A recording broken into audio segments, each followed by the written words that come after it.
des rues de Lille et nous avons demandé à quelques passants, pour vous, le développement durable en 3 mots, c'est quoi? L'environnement, Sélectif, Planète, Naturel, Responsable, avenir, sauvegarde, populaire, Développement et durable sont quelque chose d'incompatible.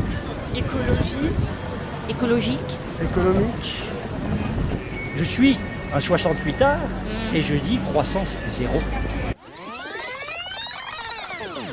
Et le greenwashing, ça vous parle? pas du tout. Non. alors là, pas du tout. en fait, ça me fait penser aux publicités un peu mensongères avec beaucoup de verdure, etc. Nous faire penser que, en gros, c'est écologique, mais en fait, pas du tout. Alors, face à la montée de la prise de conscience de nos impacts environnementaux et sociaux, beaucoup d'entreprises se disent on va communiquer autour du développement durable, on va essayer d'afficher une image positive de nos activités. Derrière, donc, le grand public n'est pas forcément armé pour savoir si l'entreprise est sincère ou pas. C'est-à-dire qu'il y a certaines entreprises qui mettent en place réellement des actions concrètes qui vont dans le sens d'une diminution des impacts environnementaux et sociaux dans l'activité.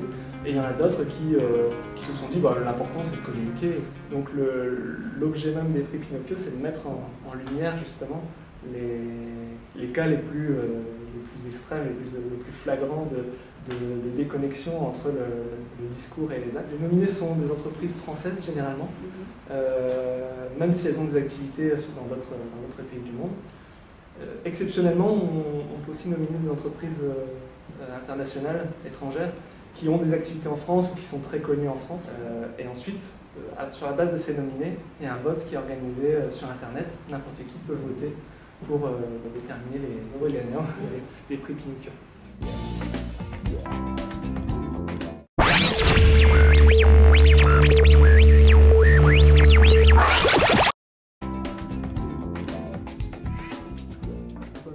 Plus généralement de la transparence. C'est-à-dire qu'en tant que citoyen, on pourrait estimer avoir le droit de savoir ce que font les sociétés, d'autant plus qu'elles ont un impact direct sur notre environnement personnel. Donc c'est une grande question. Aujourd'hui, on a des ONG justement comme les Amis de la Terre qui réalisent des investigations pour mettre en lumière des éléments cachés sur lesquels les entreprises aimeraient ne pas communiquer. Et c'est dommage. Alors, il y a des évolutions réglementaires qui existent dans le sens où on commence à obliger les grandes entreprises à réaliser des rapports RSE, donc responsabilité sociale de l'entreprise. Par contre, il n'y a pas énormément d'éléments contraignants à l'intérieur, c'est-à-dire l'entreprise pourra toujours trier les informations qu'elle met dans ses rapports. Donc c'est vrai qu'il y a encore beaucoup de progrès à faire en ce sens. Nous sommes en direct de la Défense où M. Hufnagel, le directeur de la communication du groupe Areva, nous a accordé une interview pour parler du développement durable et notamment du prix Pinocchio que le groupe a reçu en 2008. En effet, le groupe Areva a reçu un prix Pinocchio dans la catégorie environnement par rapport aux événements survenus l'été 2008 à la centrale de Tricastin où 75 kg d'uranium ont été rejetés dans les eaux et dans la catégorie greenwashing par rapport à son slogan « Nos énergies ont de l'avenir, un avenir sans CO2 ». Au sens d'Areva, qu'est-ce que le développement durable et en quoi consiste la performance durable?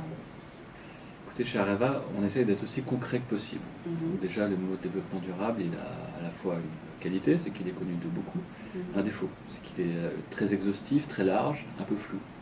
Donc moi, plutôt que de parler de développement durable ou de performance durable, je ne connaissais pas la notion, je préfère parler d'environnement, d'impact sur les communautés, sur la société, et on peut prendre chaque sujet un par un et montrer comment la performance d'Areva s'inscrit dans une logique de très long terme, c'est-à-dire qu'on ne sacrifie pas le long terme au court terme. Nos priorités aujourd'hui sont d'être responsables dans le développement de nos solutions, construire des centrales nucléaires de la façon la plus sûre possible, développer les mines et toutes les industries du cycle de manière responsable, s'assurer qu'il n'y ait pas d'impact pour l'environnement des gens qui y travaillent ou des gens qui vivent autour de nos mines. Et puis la troisième chose qui est très importante aujourd'hui, c'est que depuis plusieurs années, on a développé un portefeuille d'activités dans le renouvelable. Autant on accepte de discuter avec tout le monde, y compris ceux qui ne sont pas d'accord avec nous, autant on ne considère pas que les Amis de la Terre constituaient d'une manière ou d'une autre un arbitre Donc dialoguer avec eux, bien sûr.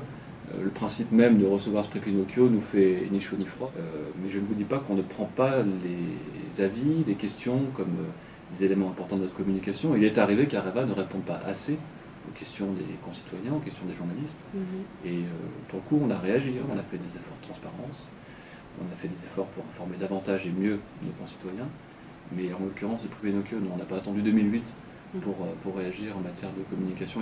Le greenwashing, c'est quoi? Le greenwashing, c'est utiliser l'environnement à des strictes fins de communication, et alors que cette communication ne correspondrait pas à nos actes. Nous, on procède à l'inverse. On s'assure que nos actes correspondent à nos valeurs. Derrière, on communique sur ce qu'on est. Donc, le greenwashing, c'est un mensonge. Nous, on a un engagement de transparence et de sincérité dans notre communication qui est l'opposé du greenwashing. L'écologie est aujourd'hui un enjeu sociétal fort que les entreprises utilisent comme moyen de communication. Cependant, certaines s'arrogent ce droit sans pour autant mettre en place des mesures valables. Depuis quelques années, plusieurs associations de défense de l'environnement luttent contre le greenwashing et dénoncent ses effets pervers. C'est par exemple le cas des Amis de la Terre dans le cadre de leur prix Pinocchio. Coup médiatique ou réel coup de poing, selon Areva, ces dénonciations sont parfois vagues et peu fondées, et dès lors leur impact sur les politiques de communication externe des grands groupes est concrètement limité. Néanmoins, la pression extérieure du grand public et celle induite par les normes supranationales et nationales semble plus efficace pour influencer les politiques de communication externe des entreprises. Malgré ces efforts évidents, qu'en est-il des actions menées ?